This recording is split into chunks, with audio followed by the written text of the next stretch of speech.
아멘. 오늘 나누고자 하는 레위기 2장 소재 말씀에 대해서 제물로 드려졌던 예수님과 그 줄을 따라간 앞선 모든 믿음의 선진들의 발자취를 오늘 우리들에게 다시 계시로 알게 하셔서 동일한 길을 뒤쫓아갈 수 있도록 이렇게 말씀을 가르쳐 주시는 주님께 감사를 드립니다.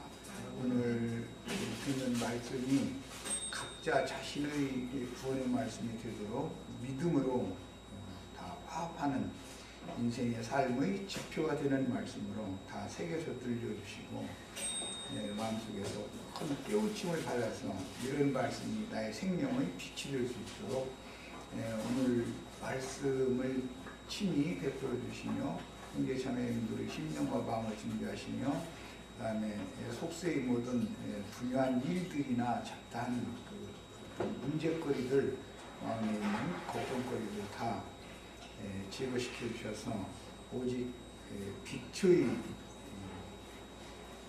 밝음 가운데에서 빛의 천사들과 함께 주님 앞에 영광이 되는 집회가 되도록 집회를 조정하시옵소서. 아멘. 자, 레위기 2장 소재 말씀을 이제 마치려고 합니다. 다른 제사도 물론 그렇지만 소재를 이렇게 소상하게 다루는 것은 소재라는 것은 집회 중에서 하나님의 말씀을 가르치는 것을 상징하는 것이기 때문에 이 소재 제사를 잘못 드리면 가르침을 받는 하나님의 백성들의 신앙이 변질될 수가 있어서 이게 중요하기 때문에 좀 소상하게 좀 알고 있었어요. 오늘은 이제 자료를 해드렸고 그 2장에 나오는 소재에 관한 그 용어들을 설명하는 말씀을 나누어서 마치려고 합니다. 자, 레위기 2장 다 같이 펴셔서 이제 한 절 한 절 또박또박 읽어가면서 자료 말씀으로 보겠습니다. 우선 2장 1절 읽습니다. 누구든지 소재의 예물을 여호와께 드리려거든 고운 가루로 예물을 삼아 그 위에 기름을 붓고 이렇게 시작이 됐네요. 자, 오늘 이제 나누고자 하는 말씀은 전체적인 배경이나 흐름에 대해서는 그동안에 많은 말씀을 나눴으니까 용어를 간략간략하게 이제 설명을 하려고 해요. 지난 목요일날 그 5가지의 제사에 대해서 암기를 꼭 하셔야 된다 그랬는데 오늘 다시 한번 암기를 해보겠습니다. 첫째는 번제, 그 다음에 소제, 화목제, 속제제, 속건제라고 하는 이제 5가지의 제사가 있어요. 부수적인 제사라고 하는 것은 자원제, 서원제 이런 용어들이 나오는데 그것은 모두 여기에 포함되는 제사를 의미하는 거니까 그것은 오늘 용어 설명을 할 때 소상하게 설명을 좀 할 겁니다. 자, 이제 자료로 들어갑니다. 오늘은 두 번째 5가지 제사 중에 소제에 관한 말씀에 기록되어 있어 나온 말씀의 용어를 지금 이제 요약해서 말씀을 나눌 거예요. 소제의 특징이라는 것은 그런 다른 제사들, 4가지의 제사들과 더불어서 드린다. 소제는 모든 제사에 반드시 곁들여 드리게 되어 있다라는 걸 이미 말씀드렸죠. 제사의 중심은 말씀을 나누는 것이다 라는 말이다. 모든 제사에 소제는 필수적으로 추가되는 것이기 때문에 자, 그 다음에 이것은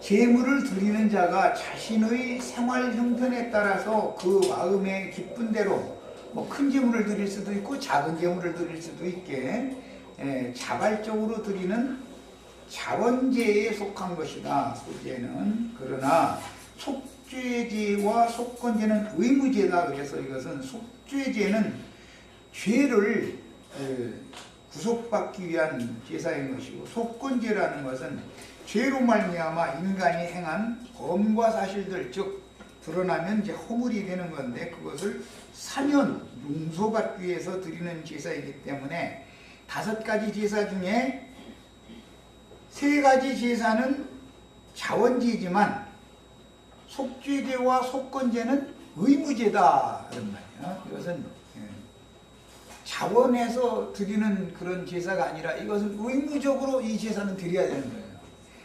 의무제가 연락되지 않으면 자원제를 드릴 자격이 부여되지 않는 것이에요. 기본적으로는 실제로는 속죄제사와 속건제사가 기초적으로 드려져서 하나님 앞에 연락되어진 사람이나 다른 제사를 또 추가로 드릴 수가 있게 되는 거다 그런 말이에요. 속죄라는 것은 예수님이 죄를 대속하신 것을 말하는 것이고 속건이라는 것은 인간들이 범한 범과들을 용서받는 거예요. 그 속죄에 근거해서 예수님의 속죄 제사가 연락된 사실에 근거해서 우리들의 범과들, 허물들로 드러나는 범과들도 사면받을 수 있는 근거가 되는 거예요. 그래야 하나님과 화목이 된단 말이에요. 야, 그런 것을 위해서 말씀을 가르칠 필요가 있다. 이제 그 말이에요. 5가지 제사를 실현적으로 말씀을 드렸어요. 자, 이제 소제라는 것은 히브리어로 이제 미나라는 용어로 쓴다는 건 지난번에도 말씀드렸죠. 그것은 선물 혹은 곡물이라는 뜻의 미나는 기본적으로 어떤 사람이 높은 사람에게 호의를 얻기 위하여 드리는 예물을 원래 가르치는 거였다. 이게 이제 대표적인 사건이 바단 아람에서 돌아오던 야곱이 요단강을 건너서 자기 형 에서를 만나러 갈 때 앞서서 예물을 먼저 보냈었죠. 거기 비나라는 그러니까 거기서는 동일한 그런 예물을 보냈다라고 어느 문장에서는 예물이라고 번역이 되는데 여기서는 소제라고 번역이 됐다 이런 말이에요. 그러니까 이제 이런 얘기를 잘 들으셔야 돼요. 무슨 히브리어 헬라어 단어 사전을 가지고 잘못 말장난하는 사람들 만나면은 큰 오해를 할 수가 있게 되죠. 잘못 될 수가 있죠. 어떤 문장에서는 똑같은 단어인데 선물, 예물을 보낸다 이렇게 번역이 되고 어떤 문장에서는 소제라고 번역을 한단 말이에요. 같은 단어인데 그런단 말이야. 그러니까 성경 자체를 알아야 되는 것이지 단어 사전 가지고 말장난하는 사람 만나서 빠져버리면 큰일 난단 말이에요. 그 다음에 창세기 18장에 의하면 아브라함은 장막 문에서 두 천사를 대동하고 자신을 찾아오신 여호와를 만났을 때 물로 발을 씻게 하였고 떡과 고기로 대접하기 위해서 사라에게 고운 가루 3스아로 3인분의 떡을 만들게 하고 기름지고 좋은 송아지를 잡아 엉긴 젖과 우유와 요리한 고기를 차려놓고 나무 아래 모셔서서 경수가 끊긴 사라를 통해서 아들을 낳게 해주실 약속을 받았습니다. 이건 굉장히 중요한 말이에요. 경수가 끊어진 사라가 내년 이맘때 네 안에 사라에게 아들이 있으리라 이 약속이죠. 1년 후에 있을 약속을 이제 그때 받은 거예요. 그러니까 예물을 드렸더니 선물을 주시죠. 그 예물이라고도 번역하지만 이 소제라는 용어가 그렇단 말이에요. 예물이라고도 번역하지만 선물이라고 번역이 된다 그런 말이에요. 예물은 낮은 자가 높은 자에게 바치는 것이고 선물은 높은 자가 낮은 자에게 주는 거예요. 그런데 성경에서는 이제 생명의 유업을 생명의 약속을 유업으로 주셨는데 이거 하나님이 주신 선물이에요. 이 약속은 반드시 이루어지죠. 아브람과 사라는 못 믿어가지고 장막문에서 무섭다 그러고 그럴 수가 있느냐 이제 이랬다는 말이 나오는데 전능하신 하나님에게는 눈치 못한 일이 없다 이렇게 해서 그건 믿음으로 받아야 된다는 거예요. 이것은 생명의 약속이에요. 자, 생명을 이루기 위해서는 불임 증상이 있었던 사라의 태를 고쳐야지요. 그래서 치료하는 하나님입니다. 이 말은 죽은 자들의 영혼을 치료하는 얘기를 영적으로 지금 말한 것이다. 그러니까 이제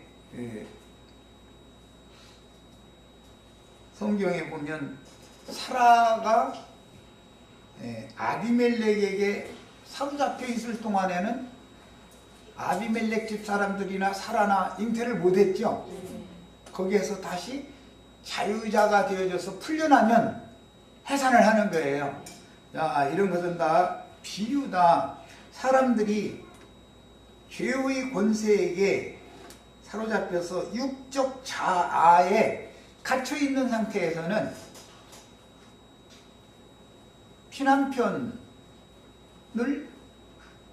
통해서 하늘문이 열려야 되는 것인데, 그렇지 않고서는 임산이 안 되니까 출산은 뭐 당연히 안 되는 것이죠.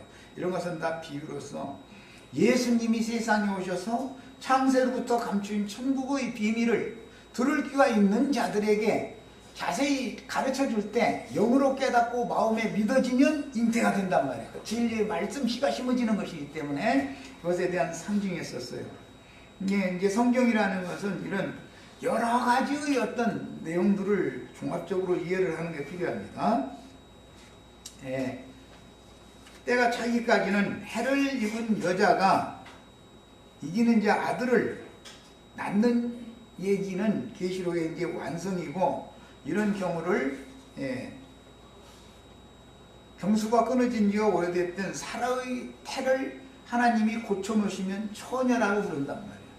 처녀라는 개념은 육신적인 그런 개념이 아니었다라는 걸 알 수가 있는 것이죠. 육신적인 처녀라는 것은 그것은 하나의 표상인 것이고, 하나님 오실 때 영적으로는 그 영혼이 거룩하고 정결한 자로 치료를 받은 사람의 상태, 그 영혼의 상태를 처녀다 이렇게 말한단 말이야. 그러니까 그래서 그래야만 처녀가 잉태의 아들을 낳는 말씀이 이제 실현될 수가 있는 거예요. 간략하게 말씀드렸습니다. 그 다음에 구약의 5대 제사 중 번제, 화목제, 속죄제, 속건제 등은 그 짐승으로 짐승으로 이제 다 드리는 것이지만, 소제는 짐승으로 드리지 않고 식물로 드리는 제사이기 때문에 번제, 화목제, 속죄제, 속건제는 희생의 피 흘림을 강조하지만, 소제라는 것은 피 흘림이 없죠. 이것은 곡물을 볶아서 곱게 찢거나 갈아서 껍질을 제거하고 고운 가루에다가 기름이나 소금이나 유향이나 이런 것들을 가미해서 제물로 만들어서 드리는 경우를 지금 말하는 거예요. 그러니까 소제는 피 없이 드리는 것이 특징이다 라는 것을 알 수가 있어요. 피를 흘리는 것은 생명의 전환을 강조하는 거예요. 피를 흘린다라는 생명의 전환을 강조하지만, 피 없이 드리는 것은 생명이 바꿔진 사람들을 하나님이 받으실 수 있도록 가르쳐서 사람의 생명이 삶을 통해서 순종을 배워서 온전케 되어져 가는 것을 강조해서 가르치는 것이 소제 제사단 말이야. 짐승을 잡아서 드리는 것은 피를 강조한다. 이것은 생명의 전환을 강조한다. 아담의 생명이 둘째 아담 예수님의 생명으로 전환되어야 된다라는 것을 강조하는 거예요. 이제 피 뿌리는 예에 대해서는 다음에 얘기 16장 할 때 더 소소하게 말씀을 나누겠습니다.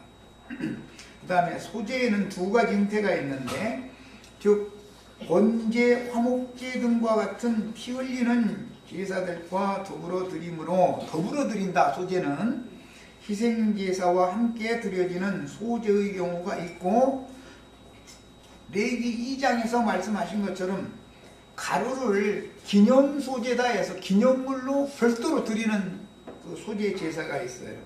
이 소제 제사는 이제 오늘 용어 설명에서 자세히 나오지만, 떡을 만들어 드리는 경우도 있고, 전을 만들어 드리는 경우도 있고, 과자를 만들어 드리는 경우도 있고, 가루를 그냥 드리는 경우도 있고, 그 다음에 그 봉사에서 첫 단을 추수천에 드리는 경우도 있고, 제사의 방식이, 소제의 방식이 아주 제일 다양하고 복잡하죠. 소제라는 이 제사법을 완전하게 익히는 것이 제일 어렵습니다. 왜냐하면 하는 방식이 여러 가지가 있고 필요에 따라서 드리는 그 행위가 다 달라지기 때문에. 자, 그 다음에 소제는 주로 피 흘리는 제사의 부속적인 제사로서, 그건 겸하여 곁들여 드리니까, 특히 번제와 함께 드려졌으나 곤장에, 즉 레위 2장에 나타난 소제의 경우에는 언제든지 드릴 수 있었던 독자적인 소제에 관한 규정이기 때문에, 이 말은 성도들이 모일 때마다 소제 제사를 필수 조건으로 한다라는 것을 지금 말하는 데 목적이 있다, 그 말이에요. 그래서 교회 모임에서 양무리에게 지극히 거룩한 말씀을 변개하거나 세상 사람들의 교훈인 신학교리들과 섞어서 혼잡시키지 않고 성경으로 성경을 해석하여 진리만을 밝히고 가르치는 것을 상징하는 것이다. 그 다음에 오늘 말씀에 이제 고운 가루, 이것은 지난번에 많은 설명을 했어요. 이것은 솔레트라는 이 용어는 쌀라, 흔들다라는 뜻에서 온 것이다 라는 거 지난번에 말씀드렸죠. 이것은 체에다가 찔거나 간 곡물을 체에다 넣고 이렇게 체를 흔들어야 가루가 내려오기 때문에 그런 행위를 강조하는 말씀이에요. 이게 고운 가루라는 말은 흔든다라는 개념이 있다. 이것은 껍질을 제거시키는 그런 매가는 여인들의 그 고운 가루를 내는 행위에 관련되는 말씀입니다. 용어입니다. 그 다음에 소제의 예물이 되는 고운 가루는 먼저 인간과 관련이 되기 때문에 고운 인성과 관련이 된다.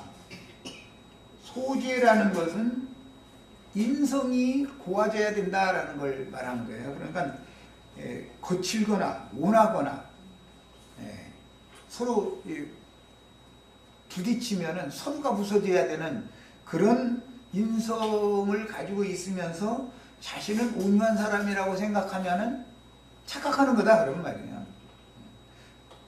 화낼 상황, 난리를 칠 수 있는 상황이 아니니까 다 그때는 다 온유해요. 다 겸손하고. 그런데 상황이 바꿔지면은 사람은 본색이 드러나죠. 내간에도 드러나는 판인데 먼데 사람은 뭐야, 말할 것도 없죠. 그러려면 고운 인성이 되려면 불에 구워져 가지고 볶아져 가지고 절구에 넣어서 찌거나 매어서 갈아져서 부서뜨려지는 것이 기본이고, 그 다음에 체에 넣어서 내려가지고 곱게 되어진 가루가 되어야 된다. 사람의 인성을 드리는 것을 여기서 강조한다. 신성을 강조하는 게 아니라 소제는 늘 인성을 강조한다. 피를 드리는 것은 예수님의 피를 마셔야지 짐승의 피를 마시지 말라라는 것이잖아요. 늘 이제 이것은 속죄나 속건, 화목을 위해서 제사를 하는 데서는 강조하는 게 그거예요. 번제 이런 데서는 강조하는 게 뭐냐면 짐승의 피를 절대 먹으면 안 된다, 사람이. 그게 강조하는 거예요. 그러면 하나님 앞에 다 이게 드려야 된다, 그 말인데, 첫 아담의 생명은 다 죽어가지고 하나님께 돌아가야 되는 것이고, 조물주께로 돌아가야 되는 것이고, 예수님의 피를 마셔서 새 생명을 얻어야 된다라는 걸 강조하는 것이 피 뿌리는 예다는 거예요. 그러나 소제는 고운 인성으로, 사람이 정말로 고운 인성으로 사람이 이제 바뀌어지고 나면 그 사람은 넓혀지게 되죠. 한 알갱이로 그대로 있을 때는 그 안에 다 갇혀 있잖아요. 그러나 이게 다 합쳐져 가지고 모든 지체들이 연락하고 상합하고 한 떡덩어리로 이제 교회로 이게 건축이 되려면 일단은 다 갈아져야 되는 거예요. 우리 여기 이쁘장한 처녀자매 가르치라고 하면 그런 얘기지만 이제 하나님이 다 가르치게 돼 있어. 세상에 사는 동안은 볶고 또 볶는 자들이 세상에 있어 또. 처녀 때는 볶음질만 당하지만 결혼하고 나면 남편이 이제 고운 가루로 갈아줘. 그러니까 결혼하면 존일만 벌어질 줄 알아도 사실 그렇지 않은 거거든. 또 결혼 안 된다고 그럴까 보다. 그러면 안 되지. 이게 하나님 하시는 행사니까. 그런 걸 다 거쳐서 결혼해서 고난도 많이 당해보고 이제 자녀도 나서 이제 기르면서 많은 것도 경험도 해보고 이렇게 해야 사람이 넓어지잖아, 폭이. 처녀 때 많은 걸 아는 것 같아도 처녀가 박사학위를 받은 사람과 결혼해서 애기 둘, 셋 나가지고 길러본 사람은 벌써 생각하는 거, 사고를 보는 관점이 딱 바꿔져 버려. 그러는 거야. 그래서 훨씬 폭이 넓어지지, 사람이. 이 사람을 넓히려면은 당연히 먼저 갈아서 고운 가루를 만들어야 된다는 거예요. 그래서 인성을 강조한다 말씀드렸어요. 자, 그 다음에 요리를 이제 고운 가루로 요리를 하는 경우에는 기름을 고운 가루와 섞어야 했지만 고운 가루를 태우는 경우에는 기름을 단지 버무리지를 않고 위에다 붓기만 하는 거예요. 가루 위에다. 그리고 그 위에다가 또 유향을 더해가지고 건져다 이렇게 던졌죠. 이것은 소재물의 말씀이라는 것은 기름을 반드시 이게 부어서 섞는다. 그거는 성령의 감동으로나 하나님의 말씀을 깨닫는 것이 진짜인 것이지, 사람이 무슨 세상의 학문이나 세상 관원들의 어떤 지식이나 이런 것을 가지고 사람을 가르치는 것은 그것은 하나님이 받으신 소재물이 아니다. 지금 그 말이에요. 그게 하나님의 말씀은 하나님 자신이나 가르쳐 줄 수 있는 것이죠. 이런 것을 계시라 그래요. 계시. 그 다음에 그 위에다 이제 유향을 놓으라 그랬고, 유향에 대해서는 지난 목요일날 아주 충분히 말씀을 나눴는데, 유향을 첨가한다 라는 것은 감람나무과에 속하는 유향나무로부터 따낸 고급 향료를 이게 가리키는 말인데, 모든 향료의 기본 향재료가 유향이죠. 유향. 이것을 소재제물에 첨가하는 이유는 제물을 먹는 제사장들이 그리스도의 향기를 풍기는 교회 생활을 실행하도록 돕는 영적 힘의 원천이 되게 하기 위함입니다. 그러니까 반드시 소재제물에는 들어가는 것이 있어요. 기름, 소금, 유향, 이건 필수적으로 들어가는 거예요. 어떤 경우는 누룩도 들어가고 어떤 경우는 누룩을 보편적으로는 거의 다 안 넣어요. 그런데 어떤 경우만 누룩을 넣는 경우도 있어요. 소재제물에다가. 자, 이제 고운 가루 한 줌, 이것은 한 줌을 번제단에 사르는 것을 의미하기 때문에 이것을 기념 소재다. 기념하게, 생각나게 하는 소재라고 말합니다. 기념이라고 하는 것은 하나님이 기억하신다 그 말이에요. 사람이 뭘 기억하는 걸 말하는 게 아니죠. 하나님이 기억하시는 걸 지금 말하는 거예요. 여기 이제 각 절별로 해서 고운 가루 한 줌으로 드리는 소재의 경우, 화덕에 구운 떡이나 과자를 드리는 경우, 번초에 부침개로 드리는 경우, 솥에 삶아서 드리는 경우, 그 다음에 천리삭을 볶아 찌운 가루로 드리는 경우, 그 다음에 타작마당에서 드리는 경우 등 6가지의 경우를 소재, 때에 따라서 드리는 경우가 이렇게 다 달라진다. 이것은 이제 앞으로 우리 이제 삶에서도 당연히 그렇죠. 하나님의 말씀을 우리 개인의 체험을 보더라도 대부분 초신자 때는 시가서의 은혜를 받습니다. 설교를 들어도 세상 누룩을 좀 섞어서 가르치는 예배당에는 많은 사람들이 와서 다 알아들었다고 생각하고 우리 목사님 설교가 너무 은혜된다고 한다는 것은 그 누룩 섞은 말씀을 자꾸 가르쳐 주기 때문에 그러는 거예요. 거기다 누룩만 섞는 게 아니라 꿀도 섞지요, 거기다가. 그러면 사람들이 막 이제 다 좋아하는 것이죠. 그러나 철이 들면 자꾸 그걸 제거하고 빼내버리고 누룩 없는 딱딱한 음식, 단단한 음식을 자꾸 이제 먹이기 때문에 그렇게 되면 수준이 이르지 못하면 와서 듣고 나면은 헷갈려 버리죠. 예. 그러고는 그 모임이 은혜가 안 되는 거예요. 이것은 생명의 수준에 따라서 말씀을 듣는 귀가 자꾸 다르게 열릴 수 있다. 우리 이제 개인적인 체험에서 보면 초신자 때는 늘 시가서가 은혜가 됩니다. 대부분 목사님의 설교의 말씀에 은혜가 안 된 사람이 초신자 때는 찬송을 같이 부를 때 은혜를 받을 수 있어요. 찬송만 들으면 눈물이 나고 그럴 수가 있어요. 사실은 설교 들으러 가는 것이 아니라 그냥 찬송하고 여럿이 모여서 이렇게 하는 것이 기쁜 것일 수도 있죠. 처음 초신자 때는.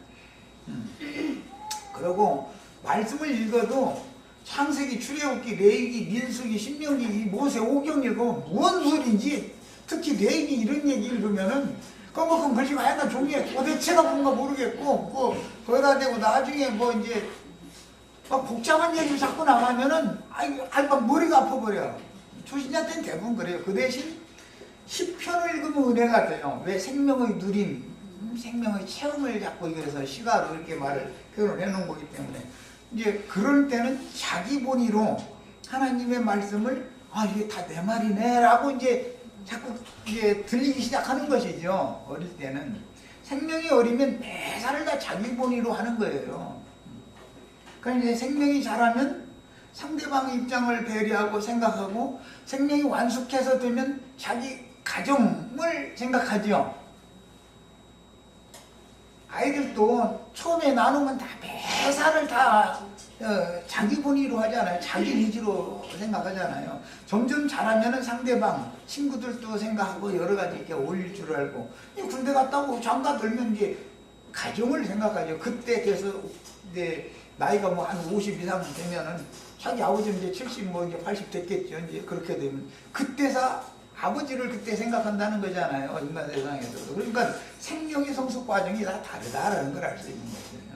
이제 교회 하늘 아버지를 사실 아는 것은 생명이 완전히 성숙해야 돼요. 그래야 아버지를 아는 거예요. 그렇지 않으면 어릴 때는 어머니가 좋지 아버지가 별로 좋지 않습니다. 요즘에는 그런데 이제 반대로 딸을 낳으면 아버지를 그렇게 잘 지내고, 아들들은 어머님한테 잘 지내고, 이제 그게 특성이죠. 서로 이제 이성을 자꾸 찾는 특성이 있기 때문에 그럴 겁니다. 자, 딴 데까지 얘기가 갔고, 이처럼 말씀이 시편 말씀의 은혜를 받았어도 어느 날은 욥기도 시가서잖아요. 잠언서도 시가서예요. 전도서도 시가서예요. 아가서도 시가서예요. 청년의 때 이러면 아가서가 그렇게 은혜가 돼요. 사랑 얘기하면 좋죠. 청년 때는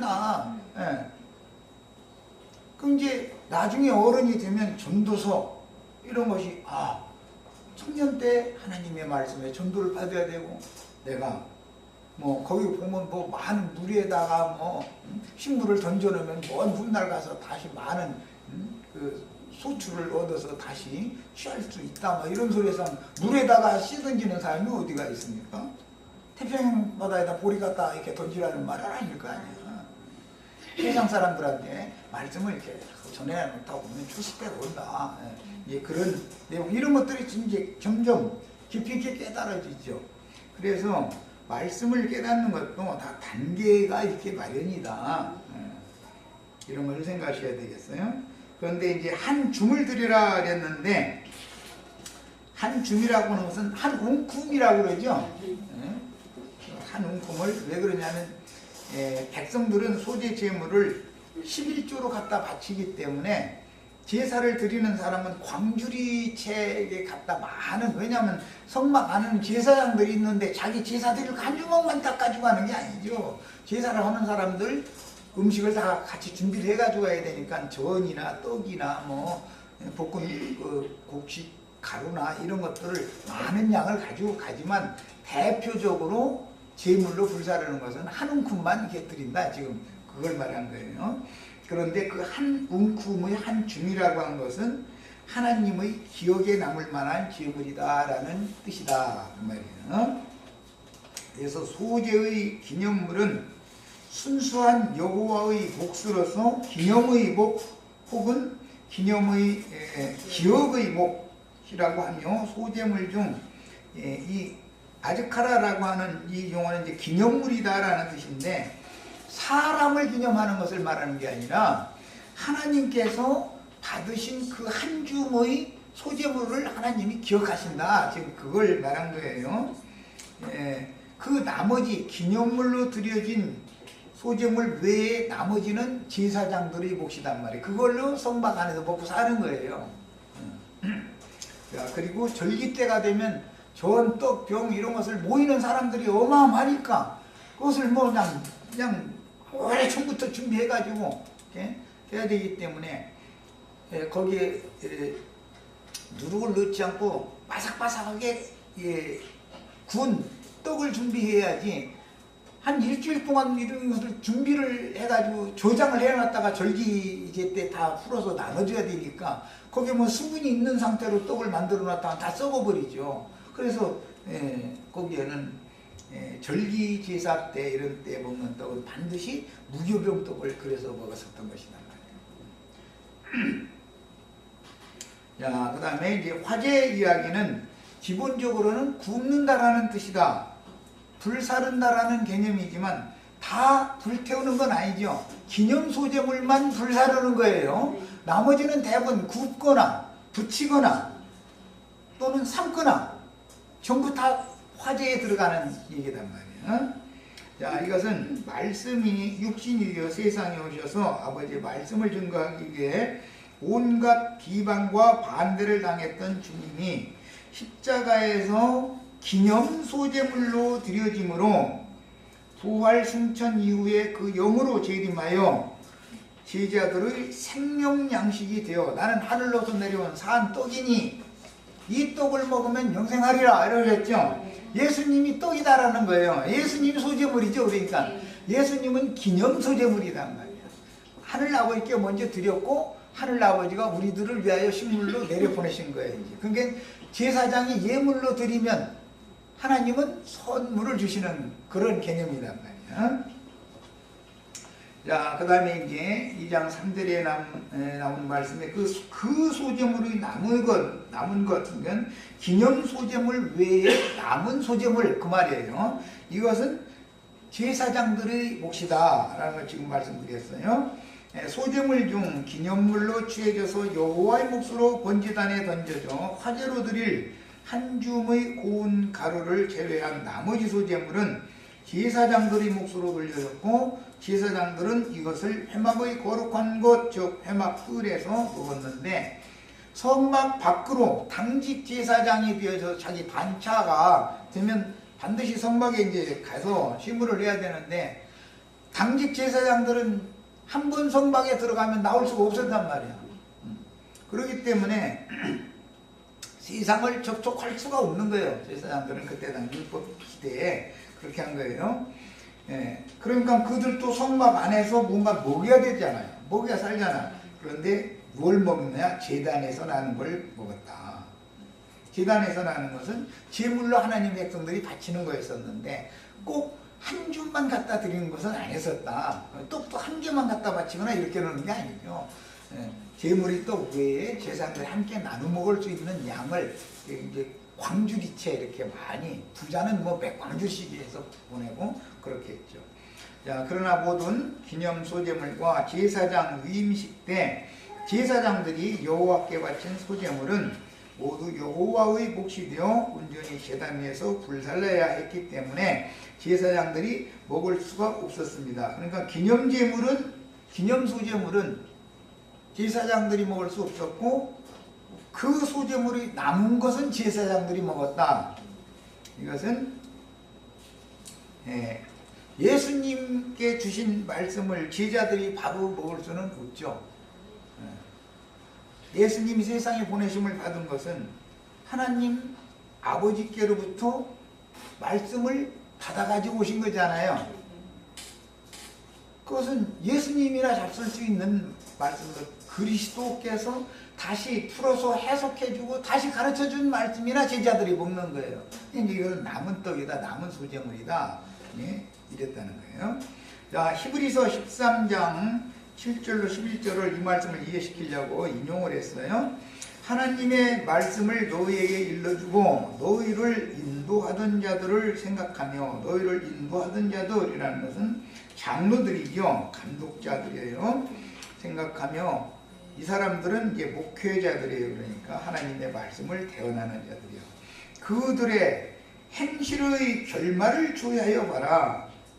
그러니까 이 말은 목회하는 사람들이 입만 가지고 사는 사람들이 있고, 그가 가르치는 말씀이 그의 삶으로 그대로 나타나야 된다. 지금 그걸 말하는 거예요. 가르치기는 그럴싸하게 가르치는데 실제로 사는 행동은 자기 배 채우고 성도들을 더러운 이익의 재료로 삼고, 이런 식으로 하나님의 말씀을 오남용하고 변개시켜서 가르치면 안 된단 말이에요. 말씀대로 그냥 가르쳐야 되는 것이지, 그럼 자기가 가르치는 말과 자기 삶이 같아야 된단 말이에요. 일치가 돼야 되는 것이죠. 요즘에 뭐 세상 나라 예를만 봐도 아주 가장 고고한 척하는 정권이 이 정권인데, 뭐 그런 것 때문에 속는 사람도 물론 없었었지만 이제 그런 치부가 막 이제 드러나잖아요. 그러면 막 자기는 알도 못했대. 알도 못하는 사람한테 왜 그렇게 큰 돈을 갖다 맡깁니까? 줍니까? 뭔가 해명을 해도 국민들이 알아들을 설득력 있는 해명을 해가면서 잘못했다고. 예?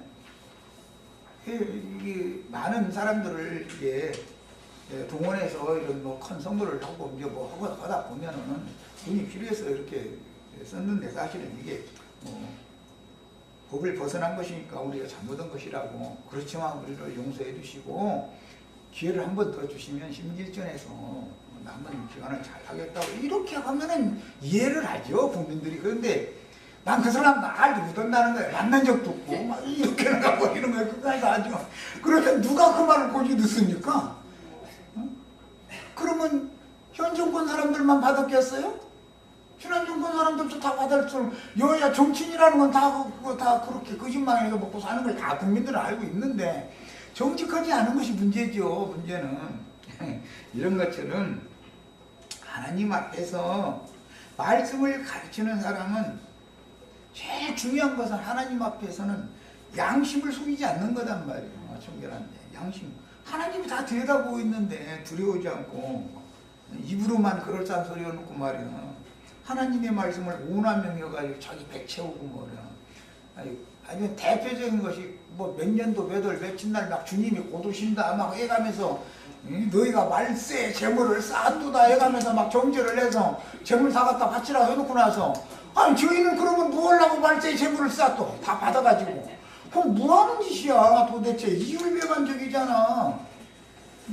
하나님의 말씀을 가지고 요리를 하는데 그렇게 누룩을 섞어가지고 꿀 섞어가지고 뭐 그냥 저희 멋대로 그냥 요리를 해가지고 사람들이 듣기에만 좋게 해가지고서 가르쳐가지고, 사실은 그것이 말씀을 그대로 가르치는 것이 아니기 때문에 그런 말씀을 계속 변질된 말씀을 가르침을 받다 보면 신앙생활이 엉망이 되어버린다 이거예요. 그 영혼들을 다 망가뜨려 놓는 짓을 하는 거죠. 야, 그러니까 믿는 성도들은 말씀을 누구에게 어차피 가르침을 받아야지, 그냥 읽어가지고는 모르는 거니까. 자, 그런데 말씀을 가르침을 받을 때는 분별이 필요하다. 진리를 옳게 분별하는 분별력이 필요한 거예요. 자, 그 다음에 예수 그리스도는 어제나 오늘이나 영원토록 동일하다. 이게 이 말씀을 가지고 다른 데 사용하면 안 되고, 말씀을 이뤄나가시는 모든 과정과 하시는 행사가 그분은 이랬다 저랬다 하시는 분이 아니다 그 말이란 말이에요. 말씀을 이루는 상태를 말하는 거예요. 예수님은 말씀을 이루러, 말씀이 예수님의 삶을 통해서 응했죠. 성경을 이루러 온 거 아니에요? 여러 가지 다른 교훈에 끌리지 말라. 그러니까 다른 교훈은 여러 가지로 이게 가르칠 수가 있다는 거예요. 하나님 말씀을. 그런데 이끌림을 받지 말아라. 마음은 은혜로 굳게 함이 아름답고 음식으로서 할 것이 아니니. 이게 굉장히 어려운 말인데, 인간의 마음은 은혜로 굳어져야지. 어떤 음식은 부정하고 어떤 음식은 이제 안식일교인들 만나면 아주 그러면서 레위기 11장 보래 막 해가면서 그냥 먹고 마시는 얘기만 해요. 그런데 음식 가려 먹는다 해서 사람이 거룩해지는 게 아니라 영적인 음식을 가려서 먹을 줄 알아야지 사실은. 그래서 음식으로 말미암아 행한 자는 그랬는데, 구약시대에 제단에서 나는 제물 음식을 먹을 때 문자대로의 종교 의례로 행하는 그런 음식으로 말미암아 행하는 자는 유익을 얻지 못한다. 뭐에? 영혼의 유익이 없다 이거예요. 그리고 우리에게 제단이 있는데, 이건 굉장히 이제 중요하고 어려운 말씀이 나왔어요. 히브리서 기자가 말하고 있는, 히브리서 기자와 함께 모임 생활을 하는 그 무리에게 제단이 있어요.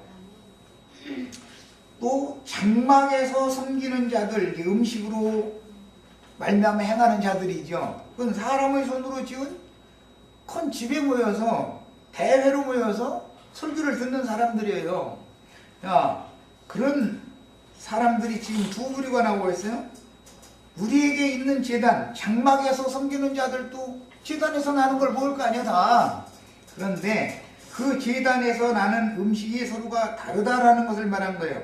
그 제단에서 먹을 고난이 없다. 누구는 우리에게 있는 제단에서 나는 음식을 장막에서 섬기는 자들의 제단에서 음식 먹는 자들은 우리의 제단에서 나오는 음식을 먹을 고난이 없다 그랬어요.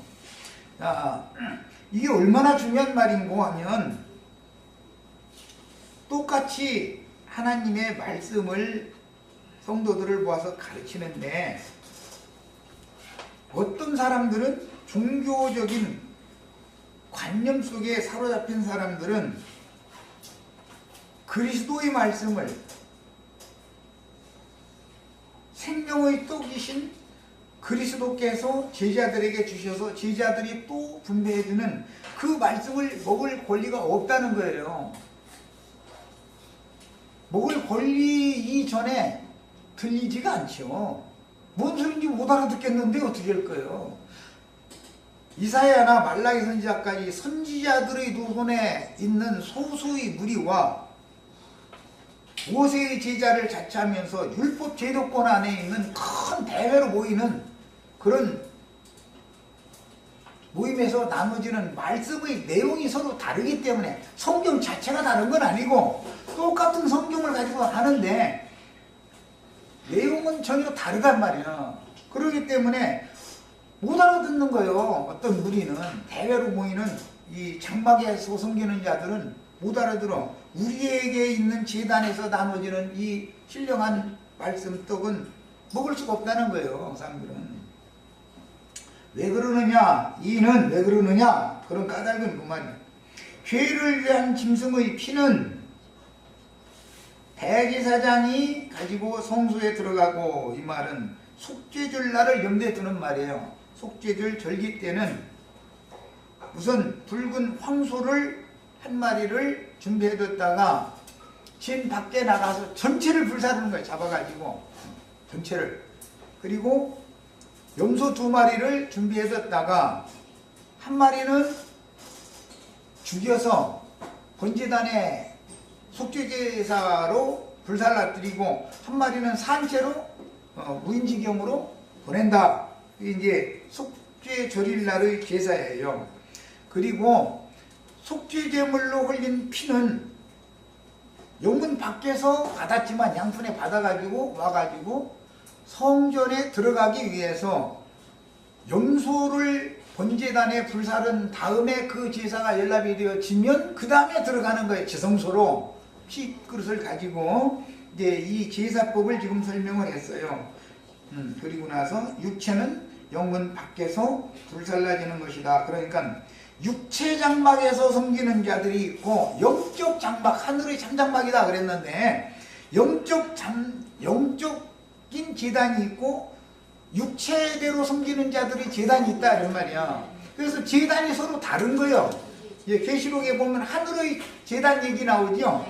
하늘의 제단 아래에 목배임을 받은 자들의 영혼이 우리의 그 원수를 어느 때까지 갚아주시지 않겠습니까 하고 호소를 했다는 거예요. 그러니까 하늘에도 성전이, 하늘 성전이 있으니까 당연히 하늘 성전의 제단이 있을 거 아니에요. 땅의 성전이 제단이 있을 것이고, 지금 이것을 구분을 해서 말했는데 이것은 어떠한 사람들의 모임을 지금 의미하는 것이다 이래요. 네. 땅교회냐 하늘교회냐라는 것을 구분하는 건 이렇게 어려운 문제죠. 이제 히브리서 이 말은 궁극적으로는 이제 이 앞에 바로 하늘의 시온산에 이런 자들, 하늘의 장자들의 교회 모임에 대해서 12장에서 설명한 다음에 13장으로 넘어가서 그건 분명히 이어진 거예요. 그러니까 하늘 장막에 이런 장자들의 교회에서 나누는 말씀은 땅의 교회 모임에서 말씀을 가르치는 자들이나 말씀을 가르침 받은 자들이 먹을 본이 없다 그 말이에요. 그러니까 이것은 아무나 거룩한 말씀을 다 동일하게 생각하면 안 된다라는 걸 알 수가 있는 거예요. 자, 히브리서 기자와 함께 모임을 세우는 이들에게 있는 제단에 선하는 것을 먹을 수 있는 신앙인들도 있고, 그건 들려야 먹는, 들려야 믿는 것 보고 이제 먹는다 그러니까 마시는 거 믿는 것이죠. 믿는 것을 그렇게 표현하는 거예요. 함께 먹지 못할 신자들도 있다는 말씀을 깨달아야 하는데, 장막에서 섬기는 자들은 사람의 손으로 좋은 신전에 대회로 모이는 자들이요, 우리에게 있는 제단에서 섬기는 자들은 믿음의 증인들의 신앙을 따르는 이기는 자들인 장자교회의 모임을 세우는 참제자들입니다. 성경에는 제자라는 말이 참제자다 해서 제자의 용어 앞에 참이라는 말이 들어가면 거짓 제자들도 많이 있으니까 그런 용어가 나오는 거죠. 그 다음에 이런 경우는 하나님의 말씀과 저희가 가진 예수에 대한 증거를 인하여 목배임을 받음으로, 이게 성도들을 가르치고 인도하던 그 목회자들, 장로, 감독자, 형제들의 믿음과 그 믿음의 종국을 주의해서 살펴봐라 그랬잖아요. 그걸 가지고 분별해라 이런 말이야. 누가 진실한 말씀을 가르친 사람들인지를 구분을 해라 그 얘기하느라고 그런 거예요. 그래서 목배임을 받은 거예요. 뭐 때문에? 하나님의 말씀과 저희가 가진 예수의 증거 때문에 목배임을 받은 거예요. 그러니까 다 똑같이 하나님의 말씀 전하고 예수를 증거한다고 하지만 내용에 가서는 전혀 반대될 수가 있다라는 것이죠 지금. 주님께서 말씀을 인하여 당하신 박해를 자신들이 당함으로 주님이 남겨두신 고난에 참여할 수 있었으니, 그러니까 기념소잼을 왜 남은 것들은 제사장이 먹어라, 그게 얼마나 중요한 말인지를 지금 이해하라고 얘기한 거예요.